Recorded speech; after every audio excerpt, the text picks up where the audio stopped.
Welcome back, Trek fans. Today, Craig and I are boldly going where few have gone before, taking on Star Trek: The Motion Picture. It's the film that's as visually stunning as it is, well, slightly confusing. What worked, what didn't, and why did they spend so much time on that space cloud?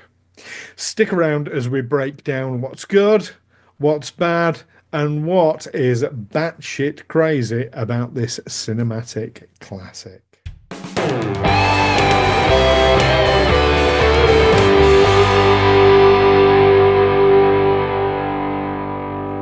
So not very much is bad about it because we're both huge fans, aren't we, Craig? We do. We love it, and we just it's just been it's one of my favorite films of all time. And Yeah. anybody who says it's Star Trek: The Motionless Picture hasn't got a clue.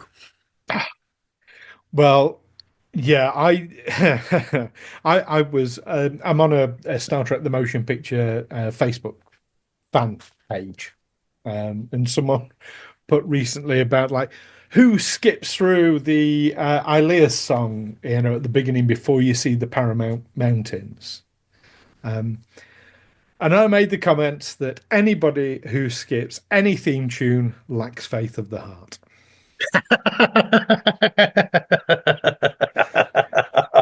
Which I felt Oh was an yes. underrated comment, but there we go. Okay.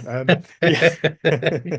No, it's a fantastic. I mean, it's not without its flaws, and we will definitely be coming on to those. I'm certain. And actually, I need to make an apology that is to all our viewers, certainly the ones who've been around for a long time, because I've been telling lies for years on this channel.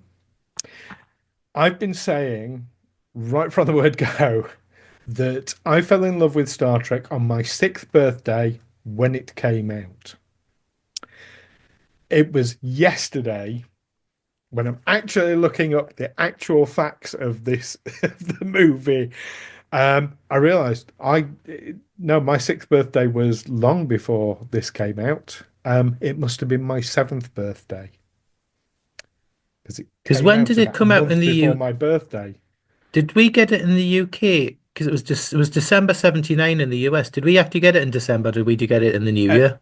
we got it December the 15th. It was released prior to that in Washington and I think New York um, beforehand. But yeah, December the 15th, 1979, here in the UK, which is roughly, I'm not going to give exact details because, the internet, but roughly a month before my seventh birthday. So that must have been when I saw it is on my seventh birthday. I know it was definitely for my birthday. I was always given a choice as a kid that I could either go to the movies to see something or have a party with my friends. And because I didn't have any friends, it was always the movies. And that was the only time we went to the movies. So, yeah. See, I mean, I can hold my hands in shame and say that I didn't see the motion picture on initial release at the cinema. I didn't see it until it came out home video. And the same with Star Trek 2 and Star Trek 3. My first cinematic Star Trek was until Voyage Home because Right. it was more to do with the in Newcastle with the main cinema, the Odeon, back in the days when you used to had multiple cinemas, each cinema had deals with different movie companies.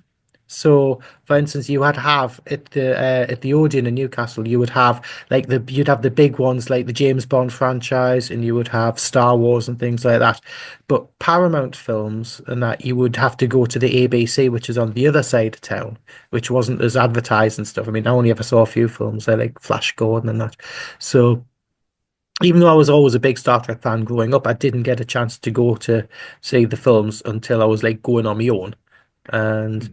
Star Trek 4 was my first. But I have subsequently seen motion picture Wrath of Khan and Search for Spock at the cinema. It's the only And way to see them. well, it wasn't until 1994 that I got to see motion picture at the cinemas when they were before it was before Generations was released. Uh, they had a run through of in one day all first seven Star Trek films, including Generations, and we sat Brilliant. through everyone. Cinemas should do that more, I think, that sort of thing. Yeah, now you mentioned Star Wars. Star Wars, of course, a big reason why this exists, because it was originally going to be Star Trek Phase 2, wasn't it? The Originally, it series. was Star Trek Planet of the Titans and various other um, combinations of what the films were going to be, because they were started talking in the early 70s about making a Star Trek film, and this is But I'm this thinking is the one of series, it was going to be phase the two. Yeah, series Phase 2, wasn't it? that was planned for 1977 when Mm, they were, and they built some of the sets, and they were doing mm, screen tests and like effects tests, and they built the Enterprise, the Phase 2 Enterprise, which went on to become the basis of the motion picture Enterprise. But they were a long way on, and this is the one thing where a lot of people don't realize when they're going about how the motion picture cost so much money to make. And yes, everybody was on double time. Yes, there was such a big panic to make it for its release date in December. But what people don't realize is all the costs of Planet of the Titans, Phase 2, and everything went onto the budget of the motion picture. mm. So every piece of work that was to do with anything to do with the Star Trek film since the cancellation of the series was all piled up on top and put into the accounts of Star Trek the motion picture. So that's how it ended up Yes. costing like 40 plus million dollars. So I've got actual, I've got paperwork. Ooh, $44 million. It was one of the most expensive films ever made in 1979. Now, to adjust that for inflation, that's over $180 million in today's money. which is half the price of possibly the next Marvel film. Yes, but still pretty big budget. I mean, for a film back then, when big budget movies weren't anything like what big budget movies are. But I always think a lot of the cost comes from the overhauling the visual effects. Because you had to Uh, get, I mean, there was like John Dykstra and Doug Trimble and that were brought on board because they were got so far behind with the effects. mm, This is a theme between this and a yeah. certain number five. Yes. So yeah, absolutely fantastic. Shall we? Now, last time you had a really easy time of it because you had a 22-minute episode to do a 60-second synopsis in. So we're keeping with a 60-second synopsis. I can do it in 5 seconds if you want. Let's see what we get. Your time for your 60-second synopsis of the motion picture starts now. My 5 second version is they ripped off the changeling. Right. The other version is a luminous cloud is heading towards Earth, intercepted by three Klingon battle cruisers, which mysteriously disappear when they are actually struck by some strange technology from this probe. Captain James T. Kirk, or Admiral as he is sent with the USS Enterprise newly refitted to go and intercept the probe before it actually reaches Earth. Do it from that because everybody else knows what happens. Okay. Well, that's 40 seconds in. Yeah, because it's Anything else if you I'm want gonna to add? try, oh poor Leo and Decker, we're never seen again. Until we see Deanna and Riker. Yeah, well, yeah, we all know the Okay. motion picture. Well, that's your 60 seconds up there. That was pretty good. It There was a was lot of rubbish. nuance of the film that was missed. Eh, Like most of the Everything. story. But Yes. like you said, I think most of the people watching this will have seen it and be familiar. Even, I mean, there's so many versions out there as well now. I tend to go with the director's Yeah, edition. I mean there was you're talking on VHS back in the day. You had original cut, and you had the TV extended cut came out Hmm. on VHS in the early 90s, I think it did. And then in 2001, you had the first version of the James Wise's director's cut, which they subsequently they didn't exactly forward think because when they upscaled the effects and did everything like that, it was all just to it wasn't even to HD. So they had the time and money to go back, relook at it, and have the new sexy version that we have before us now with the 4K director's cut Yes, yes, and and the do you know, I've fabulous actually box got the set. box set with me, but I left it over by my Blu-ray player. Um, there we go. Anyway, so let's talk about what was good about it. What's your first thing? Production design, I'll go with for to begin with. My God, Okay. it looks beautiful. They had the right people in the right place at the right time doing the right job. The Enterprise is just a thing of beauty. They actually put thought into how the decks of the Enterprise are, all the internals. They even, as a giveaway, when the motion picture came out, they had a massive poster with the cutaways of the decks, and they knew, they knew exactly where everything is, how the ship was laid out. The detail on it Yeah, is all just 78 amazing. decks. Yeah, all 78 decks. Yes, yes, yeah, yeah. There was extra 50 decks for so, but yeah, I mean, I'm not being funny, but the production designers of Yeah. Discovery really should hang their heads in shame Yes. because they just stole the unused stuff from the motion picture from back in like Planet of the Titans, Mm. all the rubbish stuff, and they built the series out of it. But no, it's absolutely glorious um from top to bottom, from not just the Starfleet stuff, but the Vija designs Mm. and Vulcan and Earth, and it's just it is it's got scale Yeah. and it's just beautiful. Never bettered. Yes. My first one is, I mean, I've got slightly different wording for it. I've put stunning visuals, Yeah. but absolutely production design is kind of it's where it at. And I'm gonna so I'll sort of expand on that a little bit. Not just the design, but the cinematography Yes. of it is absolutely fantastic. And I've got to get all so I do a little bit of filmmaking on the side myself. Basically, as an actor, it's the opportunity for me to give myself the best roles. Um, so I get a little bit geeky about camera equipment and lenses and things like that. Split diopters is a thing that was used in this film. Now, for anybody out there who's not technically minded, what a split diopter is, it's a special kind of film lens where normally it would focus in on perhaps a person or where you want the attention to be, and everything around it would be blurred. I mean, certainly that's the way of doing it now, is to have a very shallow depth of field so that your attention is drawn to a specific thing. With a split diopter, you can have your attention in two different places. And there's a number of scenes whereby someone in the background, maybe Decker's in the background somewhere, do it that way. Decker's in the background somewhere, and Kirk's in front, and the focus is on both, but everything else around them is blurred.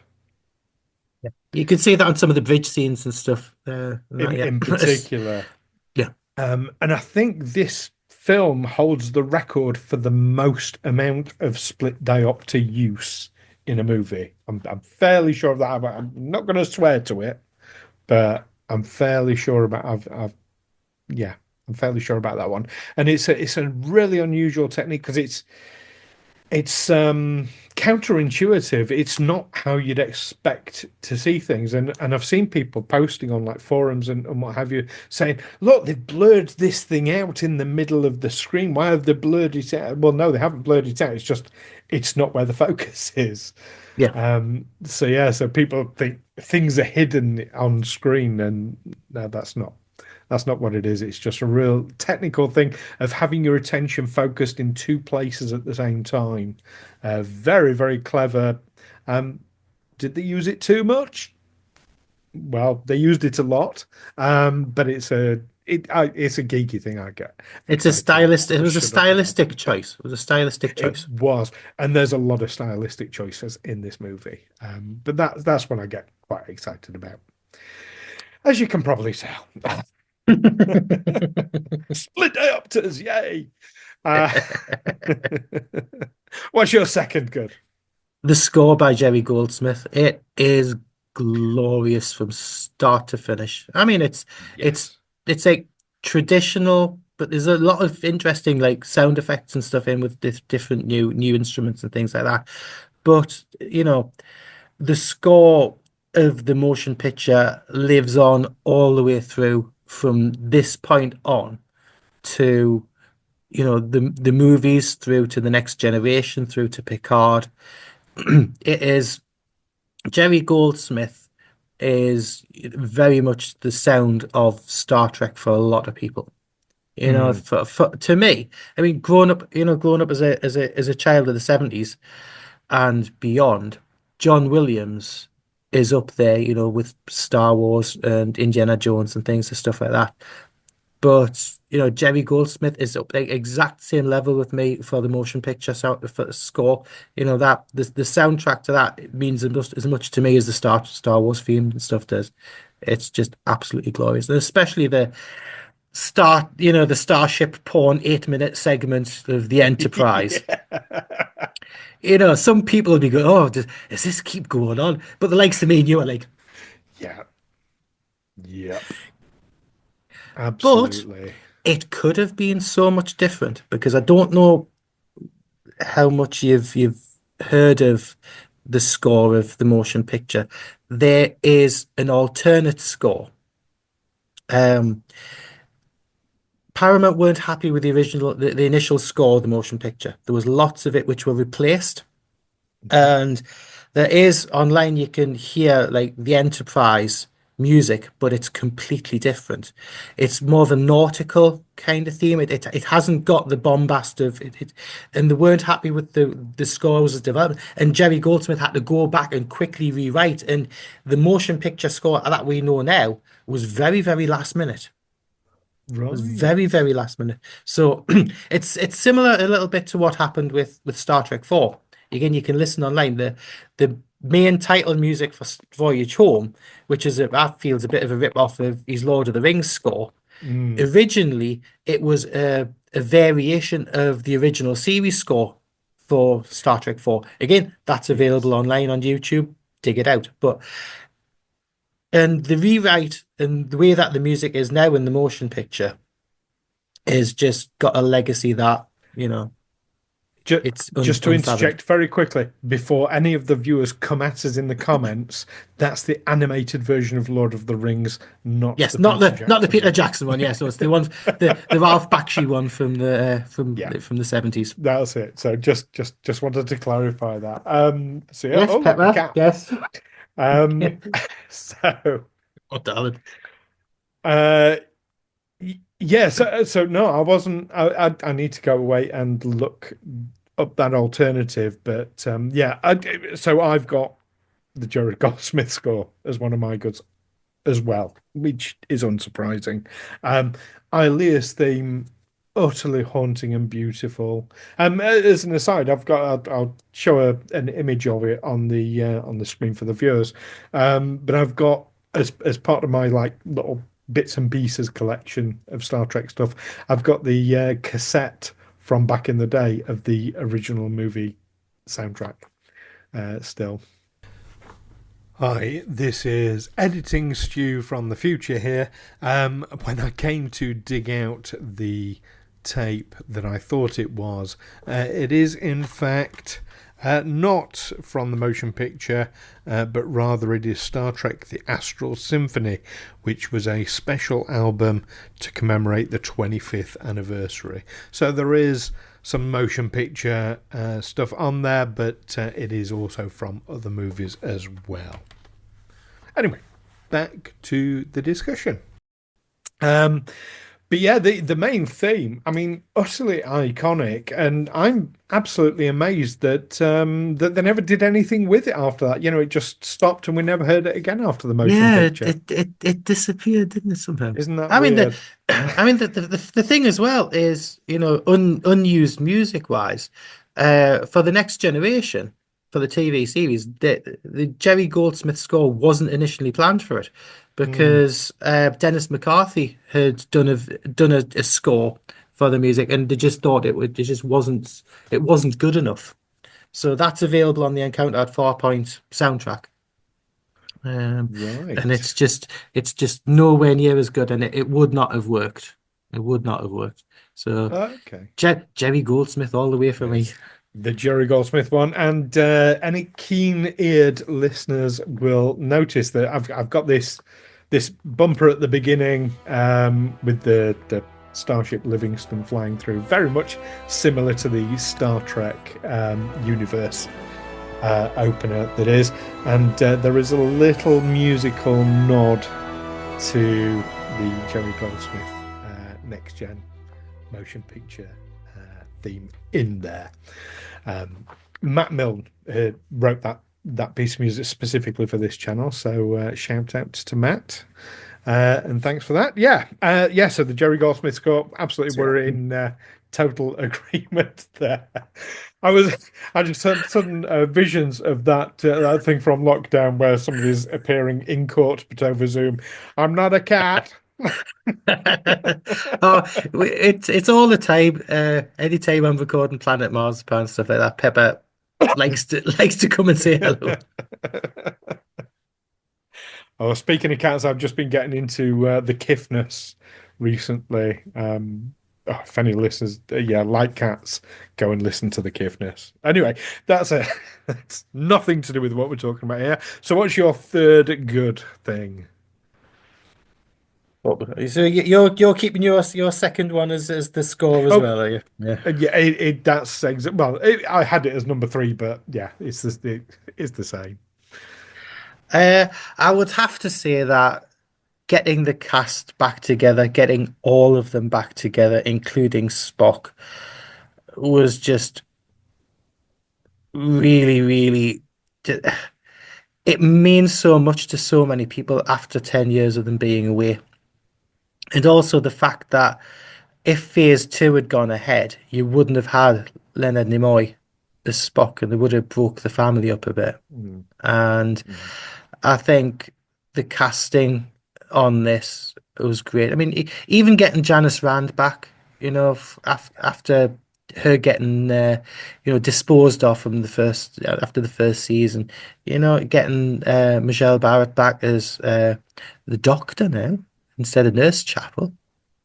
Yeah, and a lot of people say that the performances, they haven't quite got the characters right um, in the motion picture compared to the original series, and I think that's wrong. You look at when McCoy beams onto the Enterprise for the first time, and he hasn't seen Kirk for 2 years, and he gives him the fact that he's been drafted.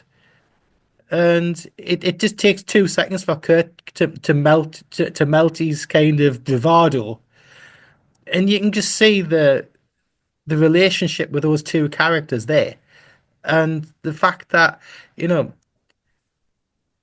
with Spock, it's there. It is there with nobody. Oh yeah, I'm just melting because it is pitched right, and people think it isn't, but it is. Mm, absolutely. No arguments. Although, I mean, Bones beaming in clearly straight from the nightclub. Yeah, yeah. That I do have that in my batches. Okay. Spoiler alert there. Okay, yeah, I totally agree with you on that one. However, my third god it does change from yours. Mine is about the sci-fi story in itself, and I know you said like ripped off from the Changeling, but it's the Changeling on steroids. It's Yes. so much bigger. This ancient, hyper advanced um, interstellar being craft.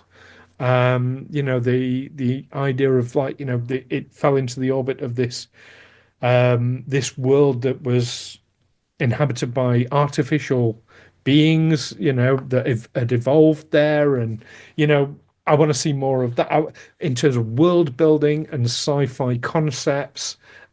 It's grand. It's on a scale hitherto unseen on screen, at least by me. Um, Yes. It was Star Trek doing an epic story along the lines of something like 2001: A Space Odyssey rather than yeah, slap bang Star Wars kind of thing. And it is yes, probably the truest of all the Star Trek films to the Star Trek ethos. that's a really good way of putting it. Yeah. Yeah, absolutely. But no, there's so much I want to know more about that robot planet. Yeah. Is it Cybertron? Because, It's um, as long as it's not the Borg homeworld, we're fine. yeah. Oh, the amount of times like people like try and sort of conflate the Borg and V'ger Like, and no, no, no, no, no. no. But yeah. Anyway, yeah, that's my piv. We can keep going. Can I just go the Klingons? We get the redesigned Klingons, yeah. Ah, and Because the Katinga class upgrade of the oh, of the that's beautiful. D7, and Yes. just the panning shots of those three Klingon warships going into the cloud of Ija. Mm, I mean, come on. yeah. Yeah, absolutely. Yeah, we're back to the stunning visuals again. Yeah, but just Fantastic. it's But good. Yeah, Klingons. it's not it's not all roses. Um, what didn't you like about it? What's your first bad thing? I would go similar to what you said about the when we did the episode last one on the animated series is the pacing of it. It seems to be the music and some of the visuals are taking some of the heavy lifting, where some of the shots, apart from the Enterprise shot, some of the shots in Vija and some of the shots there, where you've got where the crew all they're doing is just sitting staring at the view screen because they have no control about what's going on. You know, Mm. the crew are essentially helpless and are just reactionary for about a third plus of the film. So the pacing's and there's a that I can understand why that leaves some casual viewers adrift with it, whereas us hardcore Trekkies, we get it more. So that I think that's just it's more of a nitpick in personal choice more than anything. What do you think, Pepper? Well, I don't know what Pepper thinks, but I've actually got pacing as my first one as well. Yeah, unlike the animated series where the pacing was like too quick and it was too rushed, this I think people have said it before. This basically is a single episode of Star Trek that's been drawn out and stretched into this behemoth of a movie, which I get. And do you know what? I think the way movies get judged, I think it's only going to get worse over time. I remember with my ex, she was very, well, she probably still is, very big into like action movies. Like she enjoys Fast and Furious and that series and that sort of movie, the Bourne movies. Um, and we started watching the new Westworld series when it came out. And she really enjoyed it, and I really enjoyed it. And I was like, great, fantastic. I said, I dug out my DVD of the original Westworld. I said, well, if you like that, here's something that we'll enjoy together. And I put it on. And she was 10 minutes in, and she was like, when's anything going to happen?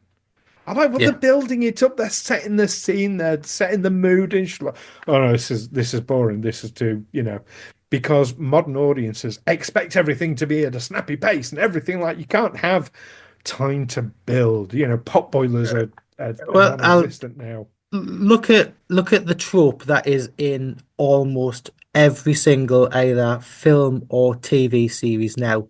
They have to start with a bang, with the characters in whatever is happening, and then suddenly 4 hours earlier, 24 hours earlier, a day earlier, Mm, and it's they've got to be drawn in with action first to then go back to the plot instead of it building from beginning to end.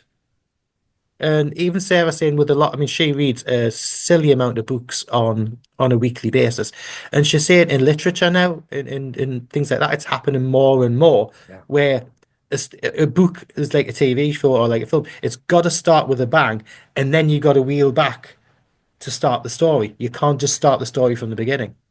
Yeah. Technical term is a hook. Yes, There we got go. your It's hooks got in to you. have a hook because modern audiences don't have any patience. No, no. There we go. Anyway, although to be fair, the motion picture has a pretty big hook with the Klingons, I think. Yeah, yes. But yeah, it was drawn out in its day, and it was slowly paced back then. So I think as audiences evolve, it's only going to get worse. And I think, yeah, I think it's gonna be more and more difficult for this film of all of the films to find an audience in 10, 15, 20 years just purely because of the pacing. Yeah, I think rather than looking at it as a movie, we should be looking at it as a work of art. Yeah. I mean, there's also if you look at something like Lawrence of Arabia, I mean, I rewatched that for the first time about 6 months ago, and I hadn't seen it in probably about 20 years, and I forgot how slow it was. Yeah, yeah. But Well, it's wait till it's a you David Lean wait epic. till you It rewatch is. Cecil B. DeMille's Ten Commandments. I'm only up to six. Can I go to bed? Yeah. Yeah, I haven't quite tried them all yet. Anyway, Get there. right. So back onto the motion picture then. As painful as it is, what's your second bad thing? It's a nitpick, and it's something that they did for two films, and it is the Vulcans. Now, in motion picture and in Wrath of Khan, and it's the only time that they have seem to have done it in Star Trek, is that if you look at the dialogue of the Vulcans in the motion picture and with Kirstie Alley and Leonard Nimoy in Star Trek 2, they are speaking their lines in English and they are Mhm, dubbed over into Vulcan. Now, when you see the Klingons and you see everything like that, they are done in, the Klingon language. mhm. They aren't in English and then dubbed over later to the Klingon language. But in Star Trek: The Motion Picture and in Star Trek 2, you watch their lips; they are speaking English, and it's annoying. So I actually did a thing when I rewatched this a couple of days ago. You've got that initial scene with Spock on Vulcan, The rejecting the Kolinar. Yeah, Kolinar. Um, so I watched the scene and then I rewound it and I switched the sound on because you've got the English subtitles yeah, as they're speaking Vulcan. I switched the sound off and I rewatched it. I couldn't get their lips to match what was no, being said. I know that's what they did, but my yeah. brain still won't see it. But if you watch it, if you really look close, you can actually see the English. If you lip read it, the English, you can make it out. It's I the same was as Star Trek trying 2. to. Yeah, same as Now, Star Trek 2. with Kirstie Alley, I could so easily see what she was saying in English. So easily. But in the motion picture, I struggled to. I don't know why. But I know that's what they did. You're absolutely right. Absolutely right there. So my second bad one is while I don't disagree with your good about the characters, for me, it's lack of character development. Spock sort of does, but it's a bit of an unusual one. Um, but none of the other characters have an arc in this. Kirk ends up getting what he set out with in the first place, which is like being back in the captain's chair. Um, yeah. Anyway, that's and everyone else seemed to be sort of background anyway, including Bones. Yeah, I mean, yeah, Bones is there is to be the moral compass as he usually is, and to be the the middle ground between Kirk and Spock, to be the centerpiece there. Scotty, I think, has a disservice done to him in this because if you look at it's the only time that you could actually say that he fails Kirk because when not from the orbital office unit to go on the shuttle pod across to the Enterprise, he promises Kirk that the Enterprise will be ready and Mm, she'll be fully functional and operational by the time the launch. Yes, the launch is pushed up, but it's the first time that he's actually failed Kirk, and it's only taken Spock to fix it. So it's a bit of a disservice to the Scotty character.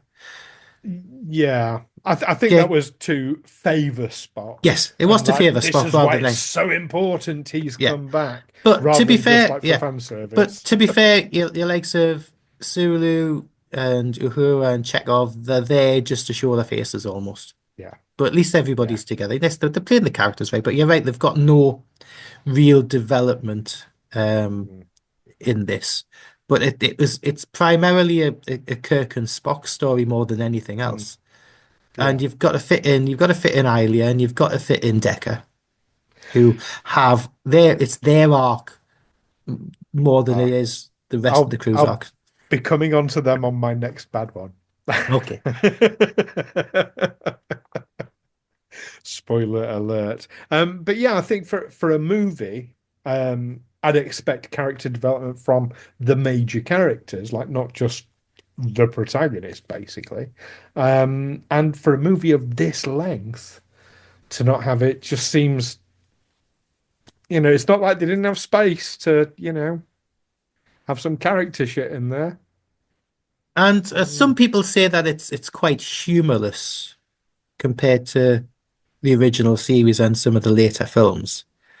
But I think it was because it was being taken seriously more than Neil needing to yeah. have to have humor, and the stakes were very high. I don't see it as it not having the humor. I just don't see it as being as camp, Yeah. which maybe for some people that's the same thing. I see that as a different. I don't think.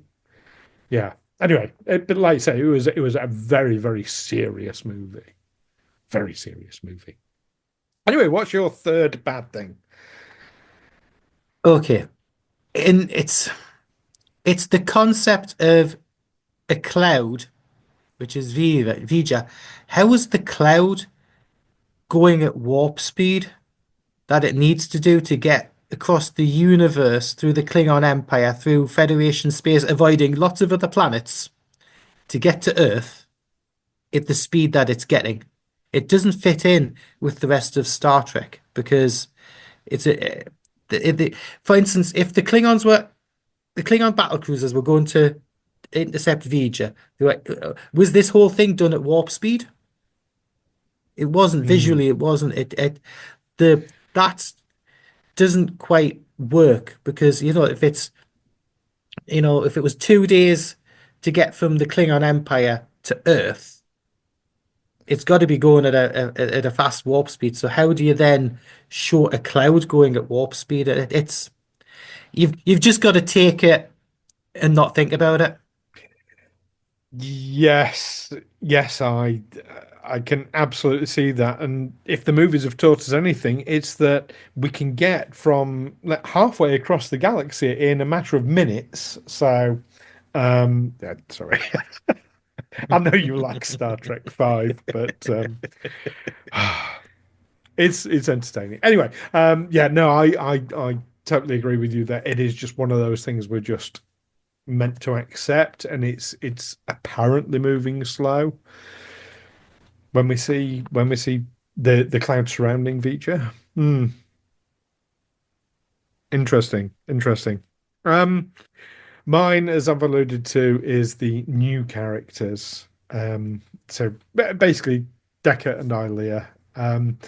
I love the concept of Delta. Of course, this is the first time we get introduced to Deltons, and Chickawawa. very much so. And Persis Kambata, I think, did an amazing job. And yeah, Decker, I get what they were trying to go for, but my God, don't they come across as dull as dishwater? Yeah, I think they would have, considering that they were designed to be new characters in phase two and to be main characters in phase two. Hmm. Um, with the motion picture keeping them in, I just don't think they had time to develop as much as they needed to develop because there wasn't enough time for it. Because he Yeah. has two people who, I mean, the motion picture itself only takes place over about a day and a half or something, doesn't it? Hmm. 2 days in total. So it's just difficult to introduce new characters like that and for them to go up against, you know, the beloved characters that everybody wants to see. Yeah. Yeah. But I think, I mean, it comes back to my last point. There was time to have some character development. There was time to have some proper character shit, and get make these characters I want to care. And frankly, I didn't care about them in the end. Um, I didn't feel that, their merging with Vija was any kind of loss. No. But it was a good story idea. I mean, they were Uh, desperate. They didn't know how they were going to finish the film. And I mm, think the way that they did the resolution for it made sense and it was a proper Star Trek yes. resolution. Yes, absolutely, no question about that. But yeah, I wanted to go back, and I get what you said. In a series, you'd have basically you'd have entire episodes to build their character to make you care about them. Riker, we don't care about Riker at the end of Encounter at The far Farpoint, point, no. but by the end of the first series, we do, and it's that difference. Yeah, I get that, but it's a movie; it's not an episode, so no excuses. Oh, right. Oh, I feel all dirty now. Dirty, dirty. Having bad talk to the motion picture. So let's talk about what was weird about it. There isn't anything, right? Oh yeah. Um, what I think I've got quite a few. I've got more than three. Um, on the batch on the batshit thing. I'll rattle through a couple of them. The size of Vija, Hmm. being over 2 AU. So, we were talking before about, it going into warp speed. The actual physical size is over 2 AU. So that's essentially the distance from Earth to the sun times two. That's the power field. Yeah, So that's the yeah, cloud that Vija's yeah, generating. yeah. So the Yeah. size of that, the size and scale of that is difficult to comprehend. But it's It's just, ring world yeah, sized. It's Dyson sphere Dyson sphere sized. sized. Yeah, yeah. I mean, this Oh, is oh, this is the double, biggest. sorry, double that. Yeah, Double. Yeah. yeah. And that's So two AUs. That's the director's cut. yeah, Because I think the original was 80 or it something like that 20? was something. I know it was a much bigger. It was a much bigger size to that. It was They just had to like, edit it because it was like just yeah, it was like massive solar system kind ridiculous. of size. So it would have the size that they'd done it. We were so batshit. It would have encompassed like a part of the Federation in distance, and it would have Yeah. other planets would have been like within it as it passed through. Yeah. But it's But yeah, it's important not to sort of confuse Vija and the the power cloud. field, the Yeah, cloud, yeah. because they Because are two Vija different. itself was massive, but the cloud itself Oh was just God, a yeah. woo. Yeah. Yeah. Yeah. Yeah. Yeah. That's a fair one. Um, my first one is Kirk's absolute obsession with the Enterprise. I mean, we know the whole trope, oh, treat her like a lady and she'll always come home to sort of thing, but Kirk just seems weird. He's weird about it. Um, and bear in mind, he's an admiral now, and he's been left on the ship for some time. But he hates being the chief of Starfleet operations. And and he That's misses fair his ship. enough.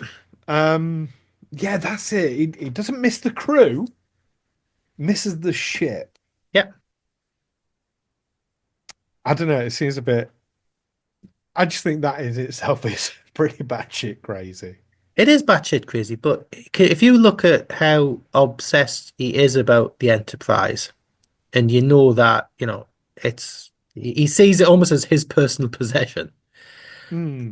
Look at what he has to do in Star Trek 3 and then mirror how much Hmm. what he must have felt with what happens in Star Trek 3, and then it gives you a lot more sympathy for Kirk in Star Oh Trek yeah, 3 with what he loses. You look back at the motion picture, I think, bloody hell, it's his no matter what. He can kick everybody else to be on there on the ship on his own. yeah. What's your next weird one? Um, have you read the novelization of the motion picture? Ooh, if I did, it would have been a long, long, long, like decades ago.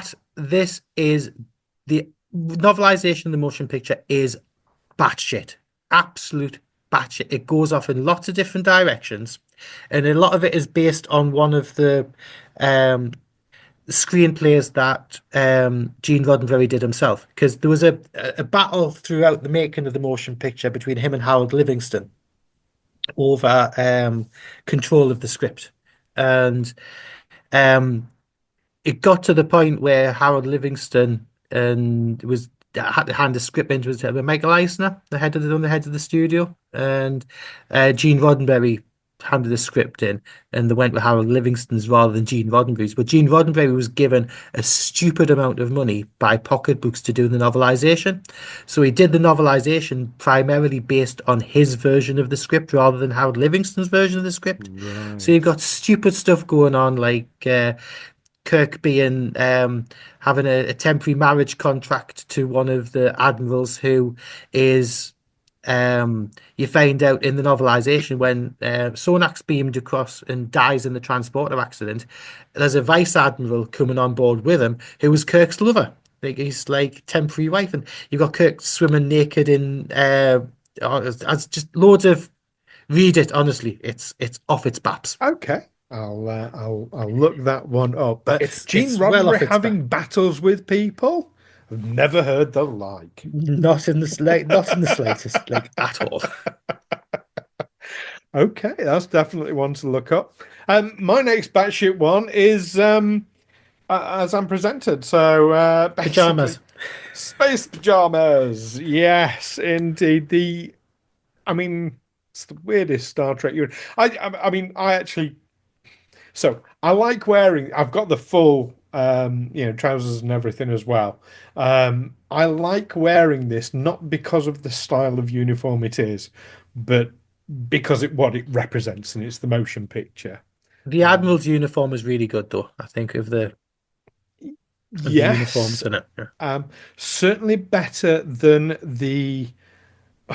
And here's why it's like in the batshit for me is you have different styles of uniforms depending on whether you were original series or a new character. Because if you're a new character, everything's on display.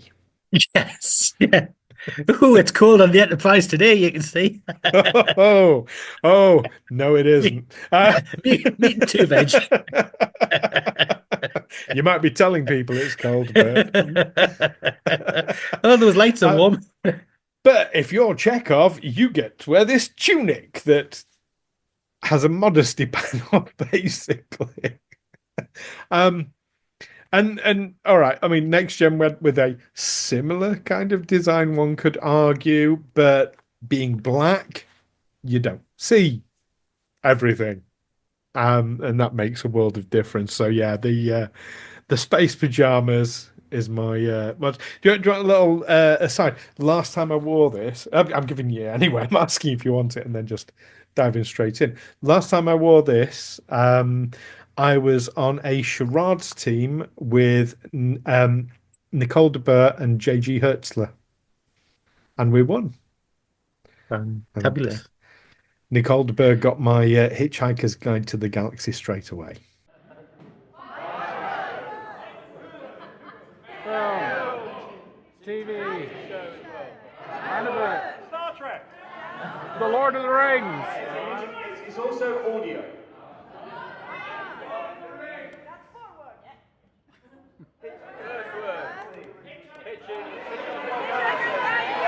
Excellent. But to be fair, if you look at the screen tests for Phase 2, they were planning on bringing back the original series uniforms. Hmm. And to be fair, if they tried to do that in the motion picture, it just wouldn't have worked. It needed updating, absolutely, but this, It it I'm needed I'm it glad definitely needed they didn't updating. stick around. The Monster Yes. Maroon was a big improvement. And the funny thing is, was with the Monster Maroon, it's funny now because you see a lot of people photoshopping the images of the Monster Maroon, and they're transposing the colors of the TV series onto the Monster Maroon. So you've Mm, got, Kirk with, instead of it being maroon, it's the gold color, and Spock's being blue and stuff like that. And it looks really nice. It actually mm, looks really nice. So that could have worked. But we do love the Monster Maroon in any case. So yeah. Well, the undershirt was coloured depending on yeah. department. Yeah. It's subtle, but But yeah, there's a lot it was more there. colors. There's a lot more colors in the Monster Maroon than there was ever. There's a lot of department colors in Monster Maroon. That's But don't true. get us on about that because Star Trek 6 uh with Kim Cattrall's having two colors. Our collars and cuffs didn't match. That was wrong. But we'll not we'll not go on about that. Moving very swiftly on, like Kim Cattrall. Anyway, so what's your third weird? Right, when the motion picture came out initially, it was a U certificate. Hmm. How do you get away with the transporter accident scene in a U certificate with Yeah. the disfigurement and the beaming and what we got back didn't live long, fortunately. That's a bit ick for a U certificate, really. It's the scream you Yeah, have. That yeah, that distorted scream.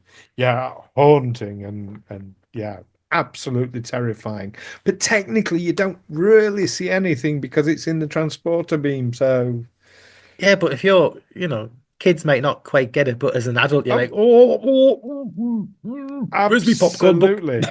Well, it's like the movie Psycho. Hmm. Originally the what do they call them? People who give out the certificates. The sensors or Censors, thank you. the Censors wanted to classification. ban it, Psycho, because of the nudity. And Hitchcock made them go through frame by frame and show me where there's nudity. And there isn't any. It's all But implied. you're thinking that Shansi, because it's so cleverly shot, yeah, it doesn't exist, but you think it does. So I think it's kind of like one of those things. Yeah, it doesn't really, you don't see anything, but it's up here, and that's more terrifying than anything else. Yeah, I don't get why. I suppose they had to make room for Spock. And I know he's called Commander Sonak, but I want to call him Zon. Yeah. Well, Zon's there, but he's just Commander Branch on Epsilon Mm, Station. So yes, that was his yes, payoff for not getting kept on as the series. But he did get a nice big check yes, yes. since he got shit canned, as we say. As an actor, I can tell you that's quite an important part of it. Yeah. Yeah. Yeah, no, I think that transporter accident is a definite good choice there. It was an interesting creative choice On a U certificate. for a U certificate. Definitely, or getting a U certificate because of it. Absolutely. So mine uh is Vija itself. Voyager You know, 6. Voyager 6. So coming from a real world so Voyager 1 and 2, I think, had launched. About 1976, 77. Yeah. Um So, based on a real world thing that was like in some people's minds, but not everybody's. But having like the journey that Vija must have undergone, the transformation of Vija, the vessel that is, I mean, is that whole like, is it Vija or isn't it Vija? The vessel itself is, I think, one of my nearly in a bad point, but also it's not because I think it's that, the imagination is much better anyway, but I think we don't see enough of Vija. I want to know more. I want to know, how it works. I want to know what it looks like inside, and yeah, I want to know more about Vija and what happens to Vija. How See, do the the thing movie is, ends? is Ah, they did talk about, I think in a lot of the seasons rumbled in the background where they did try to figure out a story of bringing Vija back, mm, with Stephen Collins or whatever, just to find out what happened. But I think they just eventually decided that they couldn't do it justice, mm. and they had to leave it like enigmatic to, going on to the next phase kind of thing. Long-time viewers of the channel will remember from my season 3 Picard videos when I was coming up with batshit theories as to where it was going. I was desperately hoping it might be Vija related. Desperately hoping. And then same with Discovery season 5.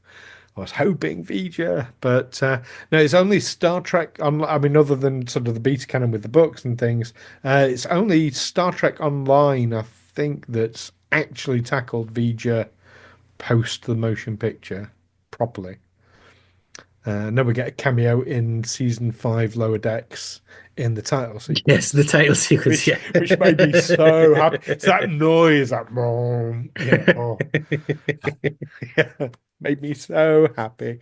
Yeah, so and to basically become godlike in just a few hundred years, phenomenal, phenomenal. So you say you've got a load of batshit. Do you want to give us an honourable mention? I've got a few more honorable mentions. Okay, how come the Vulcans didn't sense Vija coming where Spock could? So that when it was in the mind meld, where the Kolinar, she discovered that there was a presence calling them. Hmm. Or it's not even said that they detect the sense, the presence coming. So what is so special connection between Spock and Vija? It touches his human blood. It's because it was emotion. Yeah, Emotion is the language it was speaking. That's how I interpreted that. but this is going Because it's back to speaking to his yeah, emotions. yeah, this is going back to what we were saying about in the animated episode, where normally with Spock and normally with Vulcans, it's a lot of like touch, Yeah. and again, you go into when Spock went and actually tried to mind meld with Vija.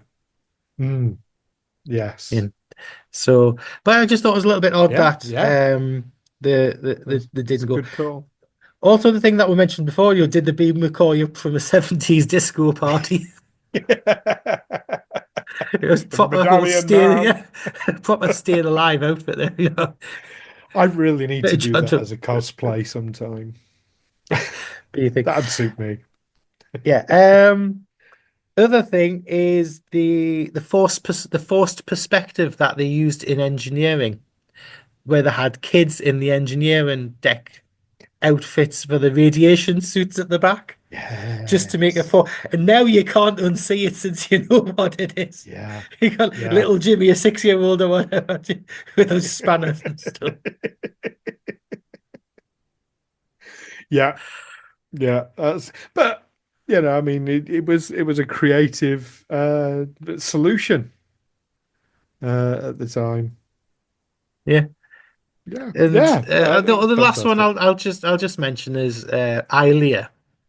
Mm. Again, you're back to a U certificate thing.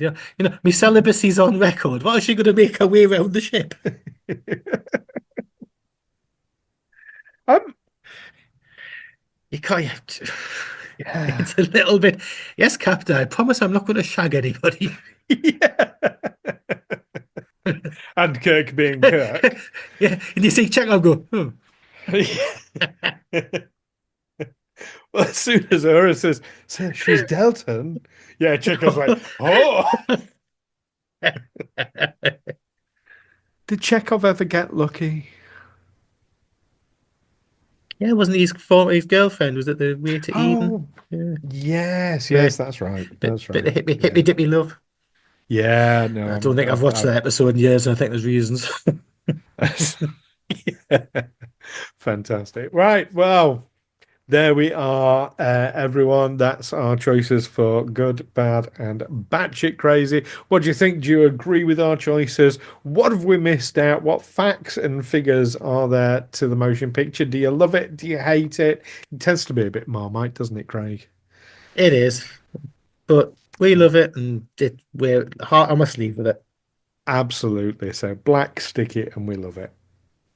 Yeah. So there we go. That's the motion picture.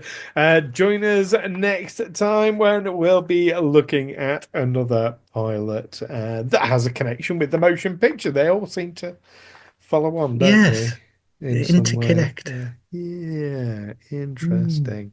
But yeah, we'll be back talking, of course, about the next one when we come back. So don't forget to like, subscribe so that you get the notifications when we're back. And in the meantime, peace and long life. Live long and prosper, guys.